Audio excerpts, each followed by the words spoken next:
and you're out. So it skips a couple beats in between. It's a really interesting placement for those kinds of accents.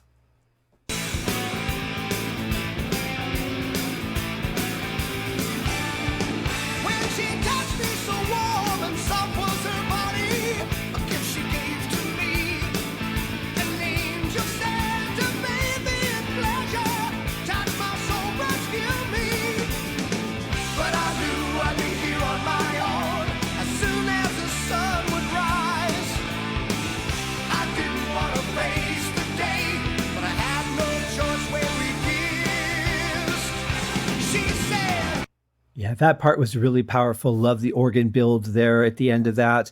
But also, one of the things that makes that really powerful is that Lee is not playing on a hi-hat or a ride. He's actually hitting a crash cymbal in place of one of those. And that always tends to lead a little power to things. Sometimes drummers will play that going into a transition or at the end of a song. You know, when the chorus is repeating, they'll switch to a crash cymbal to make it a little bit more interesting.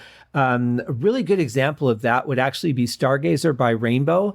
There's a point where Cozy is just hitting the crashes instead of the hi-hat and the ride towards the end in that long repeated part where Ronnie's kind of freestyling some vocals there. Really sounds good, though. I like the application of it here. I think it adds some really good power and really backs the power in Bernie's vocals because he's singing really strongly here. And so it's nice to have a little bit of push behind him as well.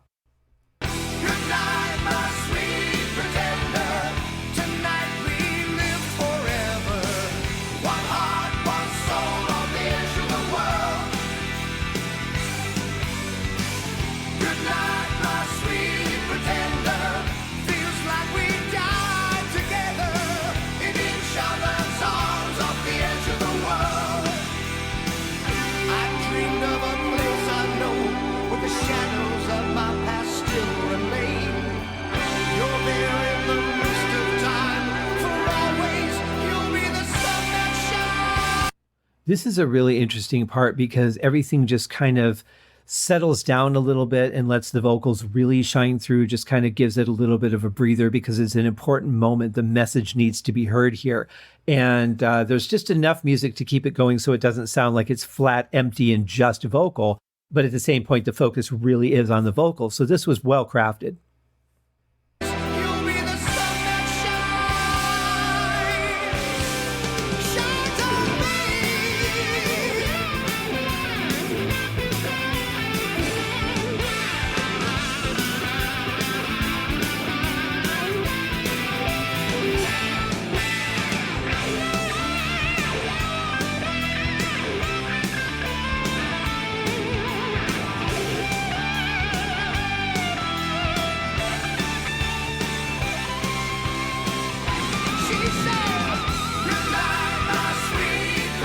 What a great solo, full of energy, but not over the top. Love that he, kind of came out of the solo to hit a couple of the accents with the rest of the band and then goes back into the solo. That was pretty cool. He's done that a couple times before. I like that. But some great playing, really passionate. Love the way that last note vibrates and just brings it back into the chorus. Very common of Mick to vibrate a note going into the end of the solo into where the vocals come in again. But this was just really powerful. There was like an extra kick to it than what we normally get. So very, very good solo.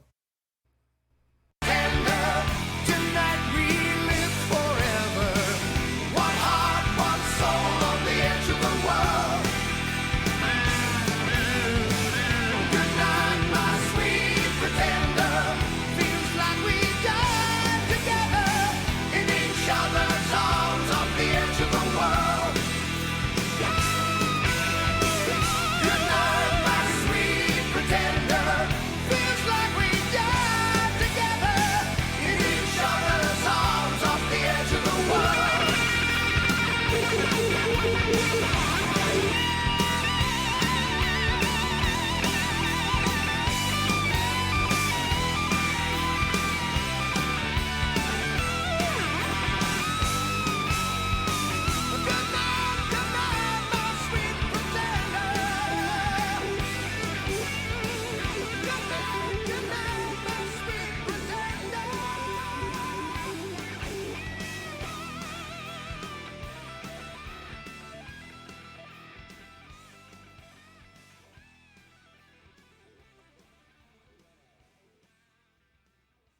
Yeah, it's great that we get some more solo work out of Mick because the first part was so good. Really loved that. It seemed to me that he was playing at one part like a note and then two notes together and a note and then two notes together, like da da da da. Like the first one was a note and then the second one was two notes together. That actually sounded really cool. I've not heard anything quite like that before. So I dug that. I dug the balance of the keys and the guitars, the swells on the keys coming through, the little fill-ins from Mick. There was one from Phil in there as well.